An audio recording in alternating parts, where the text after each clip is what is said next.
আচ্ছা, আমরা উচ্ছৃঙ্খল না ভদ্র? সবাই বলো ভদ্র। আচ্ছা, চতুর্থ শ্রেণী, এখান থেকে একজন বলতে পারো হাত উঠাইয়া যে কি কাজ করলে আমরা তাকে ভদ্র বলবো? কি কাজ করলে? চতুর্থ শ্রেণী কে বলবা যে কি কাজ করলে আমরা তাকে ভদ্র বলবো? ভদ্র কে বলবা? চতুর্থ শ্রেণী ফেল, কিন্তু ফেল না, আছে একজন, আসো। তোমার রোল নাম্বার কি তুমি অবস্থা পালাই দিলাম, ঠিক আছে, ভেরি গুড।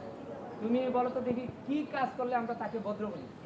যদি যে মারামারি করে না, কথা মেনে চলে শিক্ষক শিক্ষিকাদের, কারোকে গালি দেয় না, ঝগড়া করে না, কোনদিনও মিথ্যা কথা বলে না। এক্সেলেন্ট, ভেরি গুড, ঠিক আছে।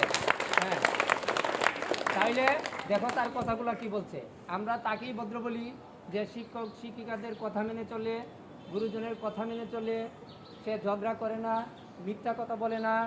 এই কাজগুলো যারা করে তাদেরকে আমরা ভদ্র বলি। কথা ঠিক আছে কিনা?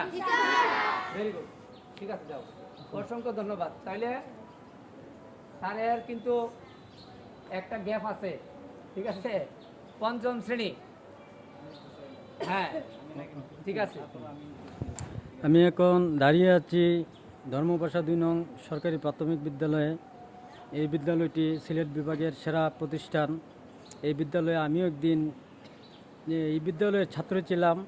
আমি এখন এই বিদ্যালয়ের ছুটির সময় উপস্থিত হয়েছি। এখানে উপস্থিত আছেন এই বিদ্যালয়ের প্রধান শিক্ষক জনাব নজমুল হায়দার মহোদয়। উনি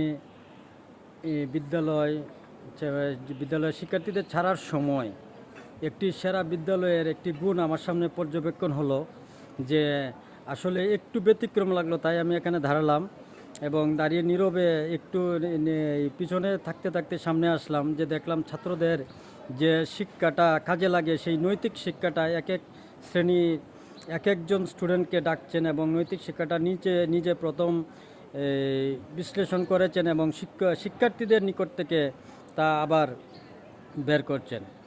এই বিষয়টি যদি বাংলাদেশের সর্বত্র শিক্ষা প্রতিষ্ঠান, primary school, high school, college, বিশ্ববিদ্যালয়, প্রত্যেকটা স্থানে যদি এই নৈতিক শিক্ষা, সালাম আদাব দেওয়া, ভদ্রতা কাকে বলে, সভ্যতা কাকে বলে, স্বচ্ছতা কাকে বলে, চরিত্র নিয়ে যদি এটা অনুশীলন বা আমাদের ইউরোপীয় কান্ট্রিগুলিতে যে কাউন্সিলিং হয়, সেই কাউন্সিলিংগুলি এইভাবে যদি একটু একটু করে সময় দেওয়া যায়, অনেক কাজে লাগবে।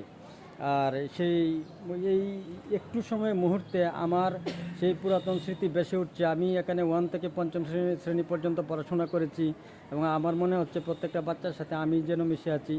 যাই হোক, আমি এখান থেকে অনেক বছর পরে অনেক প্রতিষ্ঠান অনেক সময় যাই, অনেক বছর পরে ঘুরতে ঘুরতে আমি সেরা প্রতিষ্ঠানের এই অল্প সময়ের ভিতরে আমি সেরা কিছু কাজ ও গুণ পেলাম এবং এগুলি আপনারাও এই ভিডিওটা থেকে গ্রহণ করবেন। হ্যাঁ, এবং এই বিদ্যালয়ের প্রত্যেক শিক্ষার্থীকে ধন্যবাদ। এবং আমি একটু এই বিদ্যালয়ের প্রধান শিক্ষক জনাব নজমুল হায়দার, ওনার নিকট থেকে আমি একটু সময় চাইব। আচ্ছা, আপনি যে বাচ্চাদের এখন যাওয়ার সময় আমি প্রত্যেকটা বাচ্চার এই দেখতেছি যাওয়ার কোনো তাড়া নেই, তারা শিকার তারা, কিন্তু এখানে দাঁড়িয়ে আমি যে বিষয়টি দেখতে পেলাম, যে আপনি নৈতিক শিক্ষা বিষয়ক যে অধ্যায়টি শুরু করেছেন সেটা অতুলনীয় এবং অভূতপূর্ব, যা বাচ্চাদের শুরুর সাথে সাথেই আপনি বপন করে দিচ্ছেন। এই বিষয়টিকে এই বিষয়টি সম্পর্কে কিছু একটু বলেন। আসলে প্রথম অবস্থায় আমাদেরকে সকলকেই মানবিক মানুষ হওয়া খুবই জরুরি। বর্তমান এই বিশ্বে সকলকেই মানবিক হয়ে ওঠা অত্যন্ত জরুরি, কারণ আমাদের এই ধরনের মানবিক মানুষের অভাব বর্তমানে।